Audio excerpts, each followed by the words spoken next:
The air in the Rhineland in April 1945 carries the wet, gritty scent of thawing earth and spent cordite.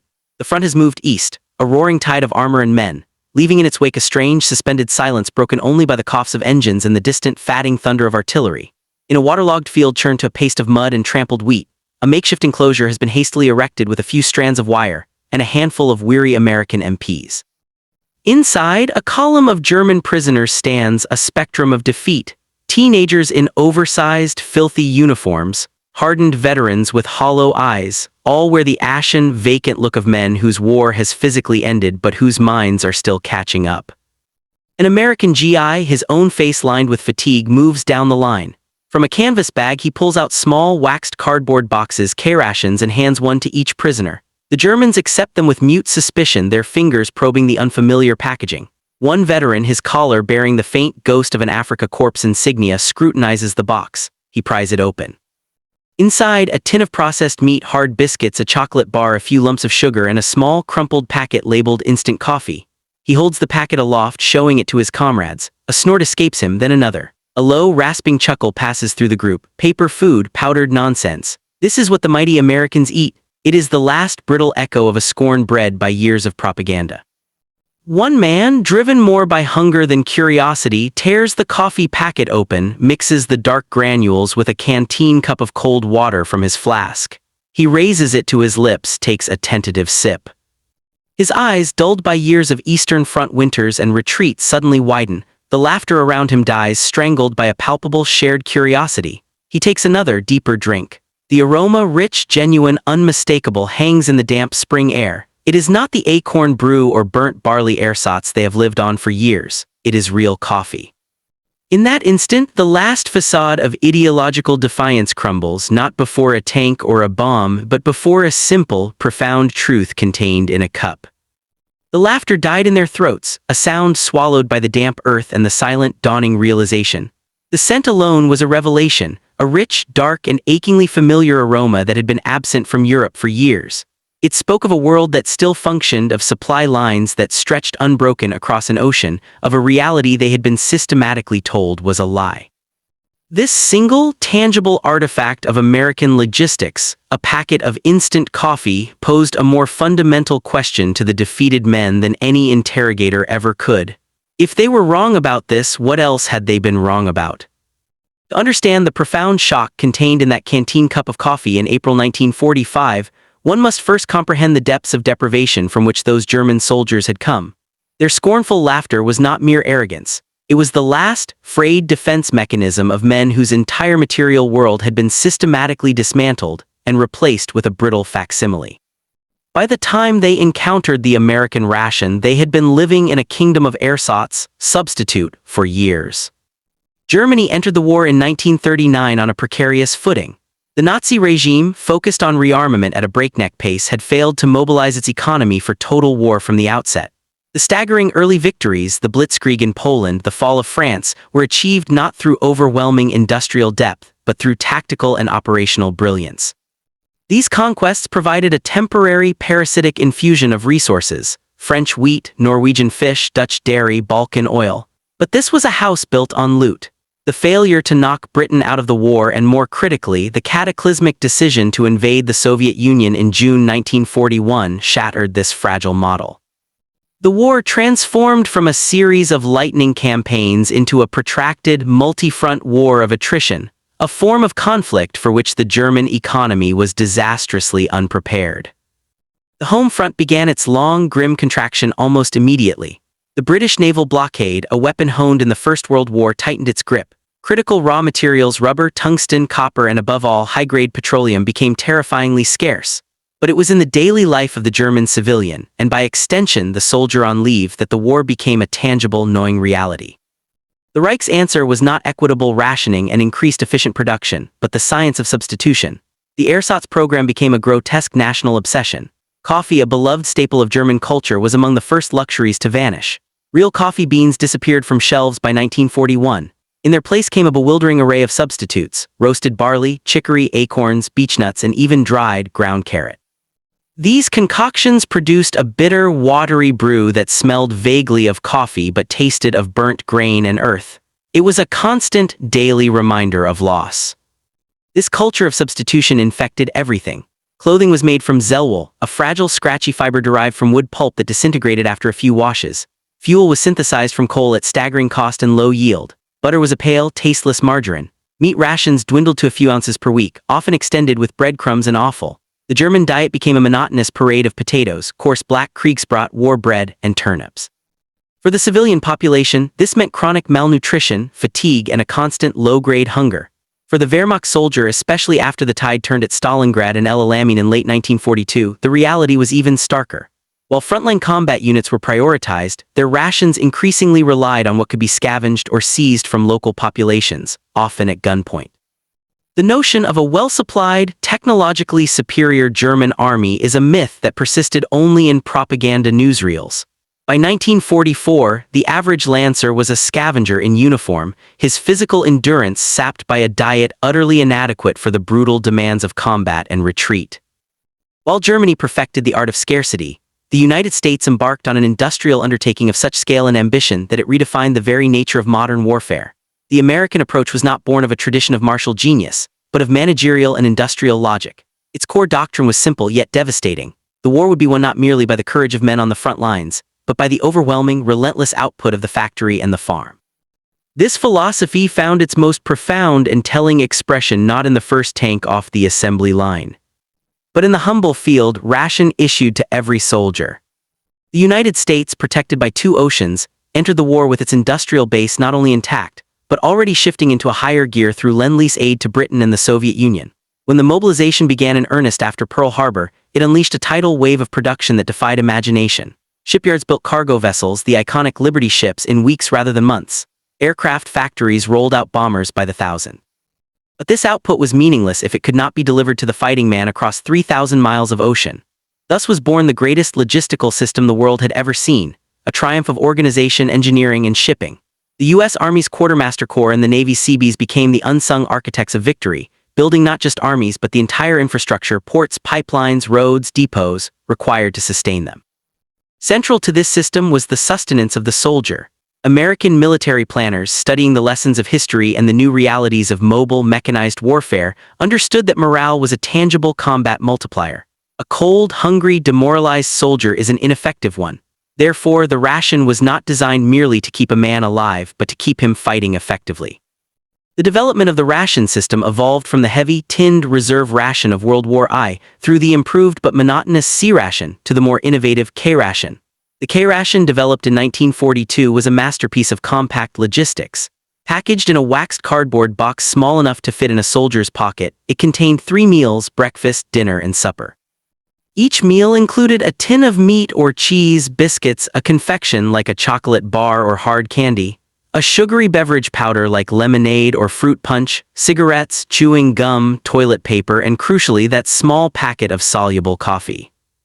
This coffee was not an afterthought. It was a deliberate psychological tool. The Army's Subsistence Research Laboratory had pioneered a high-quality, spray-dried instant coffee that retained much of the flavor and all of the caffeine. Caffeine was a stimulant, a small advantage for a tired soldier on sentry duty or before an assault. But more importantly, coffee was a profound cultural touchstone. It represented a moment of normalcy, a pause, a tiny piece of home in a hostile environment. The act of brewing up, even if just by mixing powder with water in a helmet, was a ritual of respite and camaraderie. The American soldier was to be supplied not just as a combatant, but as a human being whose spirit needed maintenance as surely as his rifle. This ethos created a fighting force that, while perhaps less tactically seasoned than its adversaries in the early days, was consistently the best fed, best equipped, and most materially supported army in history. By 1944, as American forces poured into Europe, they brought with them not just weapons but an entire parallel economy of plenty, a rolling testament to a system that worked. The stage was now set for a collision not just of armies but of two diametrically opposed realities. The moment the German prisoner tasted that coffee was a focal point where multiple vectors of the war, human, industrial, doctrinal, collided in stark relief. To examine this event from different angles is to understand the deeper truths of the Second World War, truths often obscured by the smoke of battle and the grand narratives of generals. The journey of the German soldier from 1939 to 1945 was a physical and psychological descent from peak to abyss. In the early war, the Lancer advanced across Europe on a wave of confidence and adequate, if not lavish, supply. They ate Dutch cheese and French butter, smoked captured cigarettes, and maintained a sense of martial superiority. The invasion of the Soviet Union, Operation Barbarossa, began this erosion. The vast distances, the deteriorating roads, the brutal Russian winter of 1940-142 shattered the Wehrmacht's logistical spine. Supply trains failed, rations froze, men subsisted on handfuls of millet and what they could loot from often impoverished villages. The myth of the unstoppable German war machine was first broken not by a Soviet tank, but by starvation and frostbite. As the war turned irrevocably after Stalingrad and Kursk, the soldiers' existence became one of perpetual retreat and diminishing returns. By 1944, the Western Front soldier facing the Allied onslaught after D-Day was often a hollowed-out veteran of the East or a poorly trained conscript. His official rations were a pathetic shadow of the official scale: ersatz bread, watery stew, artificial honey, and that ubiquitous, bitter barley coffee. He learned to rely on the iron rations scavenged from the land, potatoes dug from frozen fields, the occasional chicken, anything to fill the void. His body was a catalogue of deficiencies. When he encountered the American ration, his laughter was the bitter reflex of a man who had been promised everything and given nothing but sacrifice. He expected another sham, another hollow symbol. The reality he encountered was a sensory shock that bypassed ideology and spoke directly to a 5-year-old hunger. Beyond the human story lies a cold, tactical reality. The American ration was not just food. It was the endpoint of a logistical system that was in itself a primary weapon of war. The U.S. Army understood that modern mechanized armies are insatiable beasts, consuming thousands of tons of fuel, ammunition, and supplies daily. General George C. Marshall and his planners built a strategy where logistics dictated the pace and scope of operations. The famous Red Ball Express, the around-the-clock truck convoy system that fueled the Allied breakout from Normandy, was merely the most visible symbol of this philosophy. This system ensured that frontline units rarely had to pause for want of shells or gasoline. But it also ensured they had a constant flow of rations, mail, replacement clothing, and yes, coffee. This created a staggering tempo of operations that a logistically bankrupt Wehrmacht could not match. German commanders, however brilliant tactically, were constantly hamstrung by a lack of fuel, forcing them to abandon working tanks and immobilize entire divisions. The Allied soldier, by contrast, could advance, fight, rest, and advance again, sustained by an unbroken river of materiel. The psychological impact on the German enemy was profound. They witnessed not just tactical defeats but a display of seemingly limitless abundance. A retreating German unit would blow a bridge to slow the pursuit, only to see U.S. Army engineers erect a Bailey Bridge in hours. They would destroy a fuel dump, yet the American columns kept advancing. The K-ration and the system it represented was a daily, tangible demonstration of this crushing material superiority. It eroded the enemy's will to fight before a shot was fired because it signaled a fight that was, on a fundamental level, impossible to win. The packet of coffee and the box that contained it were not accidents of production. They were the products of deliberate, sophisticated industrial and scientific research. The K-ration was engineered. Its wax cardboard container was water-resistant, lightweight, and cheap to produce by the millions. The contents were the result of intense study by the U.S. Army's Quartermaster Food and Container Institute. Caloric content, nutritional balance, shelf stability, and palatability were all calculated. The Jungle Bar chocolate was formulated to be heat-resistant. The biscuits were fortified with vitamins, and the instant coffee represented a significant commercial and scientific achievement. Before the war, instant coffee was generally considered a poor-quality product. The military demand for a lightweight, non-perishable, and decent-tasting coffee led to contracts with companies like Nestlé, which developed its Nescafé process, and Maxwell House, driving massive innovation in spray drying and flavor preservation technology. This was mass production applied to human comfort on a molecular level. It stood in absolute contrast to the German ersatz program, which was fundamentally a science of degradation, of taking something away and finding a cheaper, inferior replacement. American industry asked, how can we produce the best possible item at the greatest possible scale? German industry, strangled by blockade and mismanagement, was forced to ask, what can we use instead? The K-ration was a compact museum of Allied industrial victory, efficient, innovative, and qualitatively real. It was a product that could only exist in an economy of abundance and innovation, not one of scarcity and substitution. The contrast in rations stemmed from a fundamental schism in military leadership and national philosophy. The German way of war, perfected by the Prussian general staff and epitomized by figures like Manstein and Rommel, was one of Auftragstaktik, mission-type tactics. It emphasized decentralized command, individual initiative, and operational brilliance. The focus was on the decisive battle, the encirclement, the lightning strike. Logistics was often an afterthought, a problem for staff officers to solve behind the dazzling spearheads. This philosophy produced stunning victories but proved catastrophically fragile when the Blitzkrieg stalled. The German high command and Hitler himself consistently made strategic decisions, like the dive into the Caucasus for oil or holding impossible positions, with a reckless disregard for logistical reality. They gambled on miracles, believing willpower could overcome material lack. The American approach, by contrast, was managerial.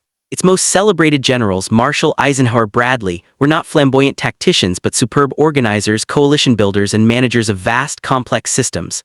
Eisenhower's genius lay not in maneuvering corps on a map, but in orchestrating the flow of millions of men and millions of tons of supplies across an ocean and onto a continent. The U.S. military-industrial complex was a bureaucracy, but it was a bureaucracy designed for output. The ration, therefore, was a product of this doctrine, a standardized, reliable, systematically delivered item that supported the broader, grinding strategy of attrition and overwhelming force. It represented a war of patience, resources, and scale, a war the German doctrinal mindset was philosophically and materially unequipped to wage.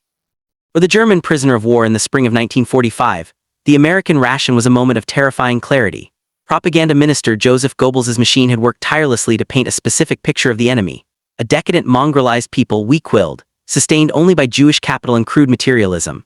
The Amis were portrayed as incapable of the sacrifice and martial spirit of the German Volk. Their culture was one of gum-chewing, jazz-loving superficiality. The reality on the ground, however, presented a devastating counter-narrative. The German soldier saw not weakness but a staggering display of organized might.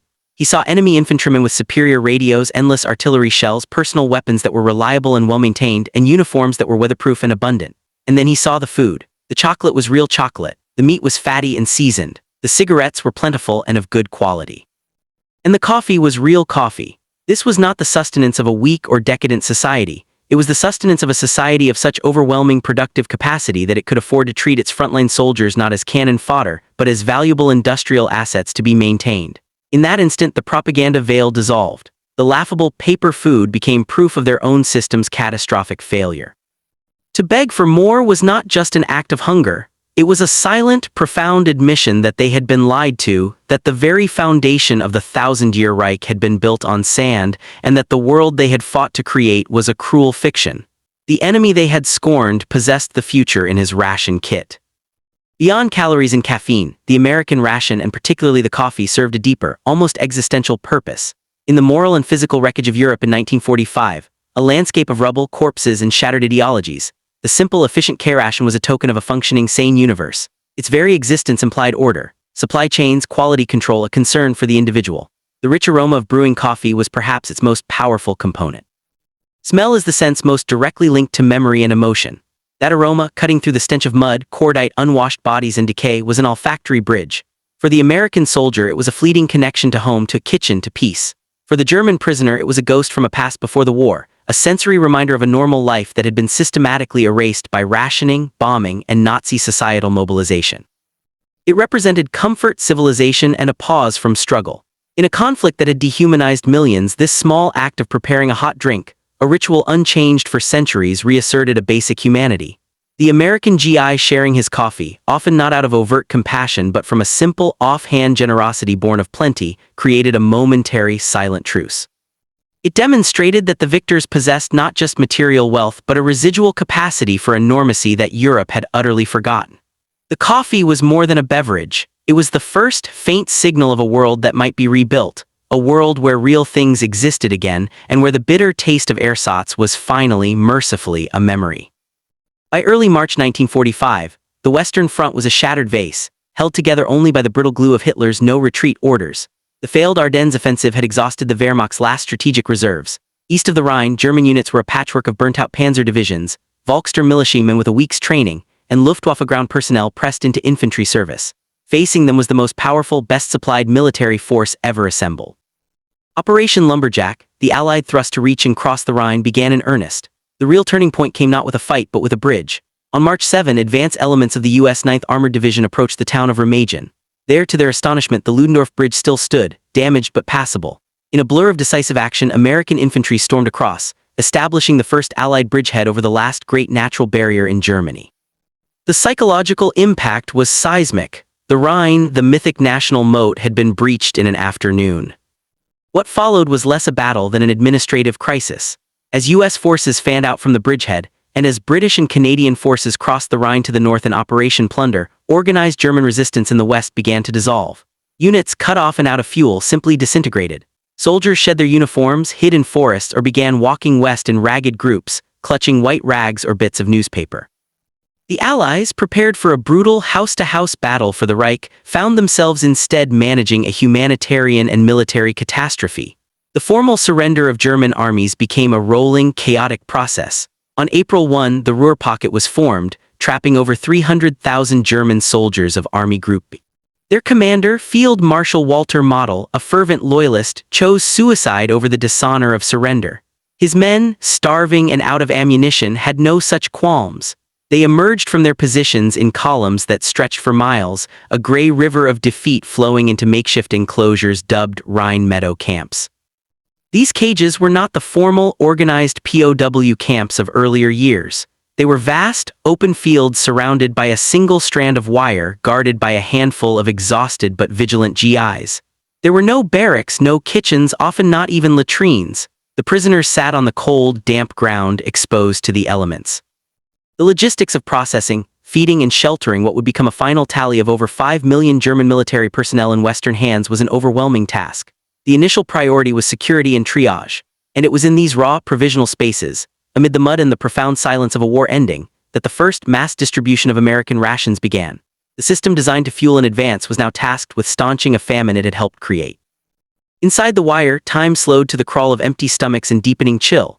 The initial shock of capture, the surrender of weapons, the searching hands of MPs, the hollow clang of a helmet dropped on a pile had worn off, replaced by a numb, animal focus on survival. The American Guards, themselves nearing the end of a long campaign, moved with a methodical efficiency that seemed alien to men accustomed to the frantic chaos of German command. From the back of a deuce-and-a-half truck, crates of K-rations were broken open. The small, waxed boxes were passed down, hand to hand, into the enclosure. For many prisoners, this was the first tangible interaction with their captors that did not involve a weapon or a command.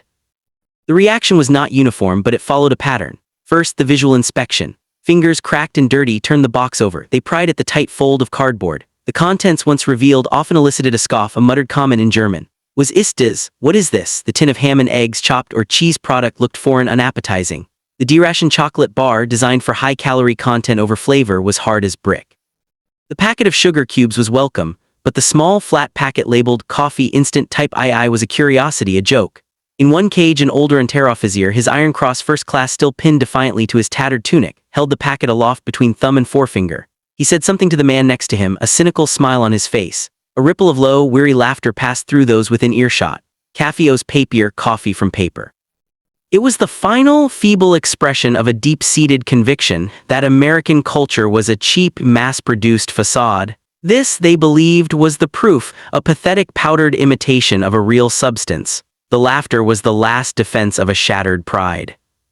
Then came the tasting. Hunger is a powerful dictator. Men who had been living on stolen potatoes and black bread for weeks were not in a position to be gourmands. They ate the biscuits, pried open the tins. The food was rich, salty, fatty, a shock to systems starved of protein. But it was the coffee ritual that held the true pivot. A prisoner would crumple the packet, tear it open, and dump the dark brown granules into his mess tin or canteen cup. Cold water from a shared can or a puddle was added. There was no heat, so the powder swirled lazily, only partially dissolving. He would raise the vessel to his lips, his face still set in a mask of skeptical resignation. The transformation was instantaneous and profound. It played out in the eyes, the shoulders, the very set of the jaw. The eyes, previously narrowed in scorn or dulled by exhaustion, would blink, then widen. There was a momentary pause, a frozen second of pure sensory recalibration. Then a second, deeper drink. This was not the thin, sour, roasted grain bitterness of Muckafuck, the German ersatz. This was dense, aromatic, with a genuine caffeine kick. The aroma, that most potent and nostalgic of senses, flooded the nasal passages, a scent of warmth, of mornings before the war, of cafes and home and normalcy. It was a scent utterly absent from the Reich for over 5 years. The laughter ceased as if switched off. A palpable silence fell, broken only by the sound of sipping and the distant rumble of trucks. Men looked at each other not with words but with a shared unspoken understanding. The Unteroffizier with the Iron Cross stared into his cup, his cynical smile gone, replaced by a look of hollowed-out revelation. The scorn had been based on a false premise. This was not an imitation. It was the real thing, delivered casually in abundance to a prisoner. The material fact of the coffee demolished a wall of ideological fiction. If the enemy could afford to give this to a captive, what unimaginable wealth did he possess? What kind of world did he come from? And what did that say about the world they had fought, starved, and died for? The physical surrender was complete. Now in the quiet of a muddy field, the psychological surrender had just been ratified. It was not signed with a pen, but sealed with a taste. The immediate aftermath of the German collapse was a crisis of scale that strained the very logistical system that had enabled the victory. The image of disarmed soldiers begging for coffee was not a tableau of peace, but the leading edge of a humanitarian emergency. From April to May 1945, surrenders became a wholesale industry. Entire divisions marched into captivity led by their own officers. In the north, nearly 2 million men surrendered to the British. In the south, hundreds of thousands streamed toward American lines. The Rhine meadow camps, intended as temporary holding areas, swelled into vast, desperate cities of men under the sky. The U.S. Army faced an impossible task. It had to secure, feed, and shelter a population of prisoners larger than most major American cities, while simultaneously maintaining its own advance and administering a shattered nation. To manage this, the Allies made a hard, pragmatic decision. In May 1945, under the new designation of Supreme Commander, General Eisenhower issued a directive that reclassified German prisoners in U.S. custody.